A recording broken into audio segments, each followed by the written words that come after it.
পুরুলিয়া ডিস্ট্রিক্টের আসন্ন বিধানসভা নির্বাচনের প্রস্তুতিতে শাসক দল অল ইন্ডিয়া তৃণমূল কংগ্রেসের সম্ভাব্য প্রার্থী তালিকা ঘিরে রাজনৈতিক মহলে জোর আলোচনা শুরু হয়েছে।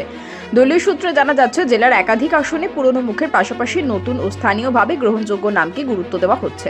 পুরুলিয়া কেন্দ্রের ডিপি সিং দেও, সুজয় বন্দ্যোপাধ্যায়, বৈদ্যনাথ মণ্ডল ও গৌরব সিং এই চারজনের নাম ঘুরপাক খাচ্ছে। বলরামপুরে শান্তিরাম মাহাতোকে প্রায় নিশ্চিত প্রার্থী বলেই ধরা হচ্ছে। জয়পুরে বেদাধর মাহাতো, অর্জুন মাহাতো, উজ্জ্বল কুমার এই তিনজনের মধ্য থেকে কাউকে বেছে নেওয়ার সম্ভাবনা রয়েছে। বাগমুন্ডিতে সুশান্ত মাহাতো এবং মানবাজারে সন্ধ্যা রানী টুডু এগিয়ে আছেন বলে রাজনৈতিক সূত্রের দাবি।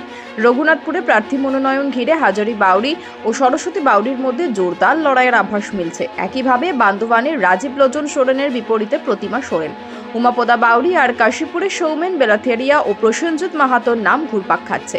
আনুষ্ঠানিক তালিকা প্রকাশের আগেই এই সম্ভাব্য প্রার্থীদের নাম ঘিরে জেলা রাজনীতিতে নতুন সমীকরণ তৈরি হচ্ছে বলে মত রাজনৈতিক মহলের ধারণা।